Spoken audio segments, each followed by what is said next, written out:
đèn rực rỡ của làng giải trí Hoa ngữ, nơi mọi cảm xúc thường bị phóng đại thành khẩu hiệu và mọi khoảnh khắc đều bị cắt nghĩa bằng lời nói, có một kiểu tồn tại khác, tồn tại bằng ánh mắt, bằng cử chỉ, bằng sự im lặng.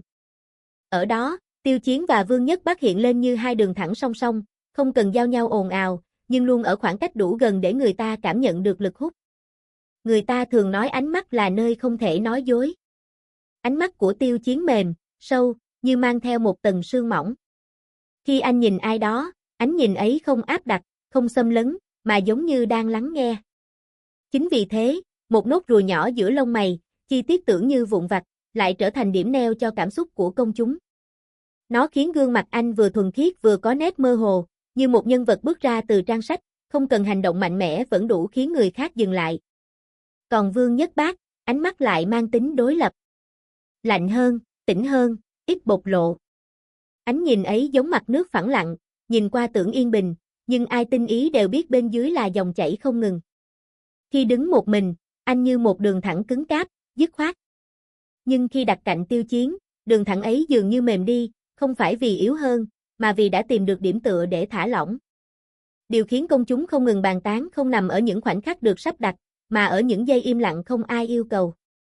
Là khi hai người cùng xuất hiện trong một không gian, không cần tương tác trực tiếp, nhưng bầu không khí lại khác đi rõ rệt.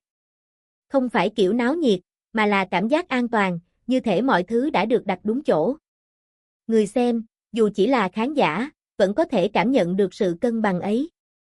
Rồi đến những chi tiết nhỏ đến mức nếu không đủ chú ý sẽ bỏ qua, vị trí nốt ruồi, đường nét gương mặt, cách nghiêng đầu khi suy nghĩ. Việc nốt ruồi của Tiêu Chiến bất ngờ trở thành hot search, được ví như ê tiểu hồ ly, nghe qua tưởng chỉ là một trò đùa của cộng đồng mạng. Nhưng thực chất, đó là phản xạ tự nhiên của công chúng khi họ tìm kiếm ý nghĩa trong những điều rất nhỏ. Bởi khi hai con người có quá nhiều điểm tương đồng về khí chất, người ta bắt đầu tin rằng sự giống nhau ấy không phải ngẫu nhiên. Sự tương đồng giữa Tiêu Chiến và Vương Nhất Bác không phải là bản sao. Nó giống hai giai điệu khác nhau nhưng cùng tông. Khi đặt cạnh nhau, không ai lấn át ai. Một người ấm, một người lạnh, một người mềm, một người cứng. Nhưng chính sự đối lập ấy lại tạo nên cảm giác hài hòa hiếm có. Giống như ngày và đêm, không cần cạnh tranh, chỉ cần tồn tại song song là đủ để thế giới vận hành trọn vẹn. Cử chỉ của họ cũng vậy. Không phô trương, không khoa trương. Chỉ là một khoảnh khắc quay đầu, một lần dừng ánh nhìn lâu hơn bình thường, hay một khoảng lặng giữa tiếng hò reo. Những khoảnh khắc ấy không thể cắt nghĩa bằng lý trí, nhưng lại dễ dàng chạm vào cảm xúc. Người xem không bị ép phải tin, họ tự nguyện rung động. Trong làng giải trí, nơi mọi mối quan hệ đều dễ bị gắn nhãn, việc hai người giữ được khoảng lặng riêng lại càng trở nên hiếm. Khoảng lặng ấy không phải xa cách, mà là sự tôn trọng. Không cần giải thích, không cần chứng minh, họ để cho ánh mắt và thời gian nói thay mình. Và chính điều đó khiến mọi suy đoán, mọi liên tưởng của công chúng trở nên hợp lý đến đáng sợ. Có lẽ vì thế mà người ta gọi họ là đỉnh lưu phu phu, không chỉ vì vị trí hay danh tiếng, mà vì năng lượng đồng điệu.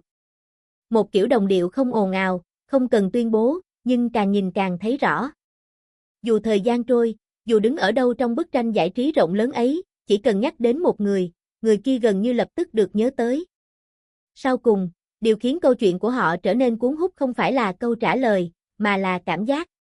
Cảm giác rằng giữa thế giới đầy tiếng ồn này, vẫn có những mối liên kết tồn tại bằng im lặng. Và chính sự im lặng ấy, đôi khi, lại nói nhiều hơn tất cả những gì có thể thốt ra bằng lời.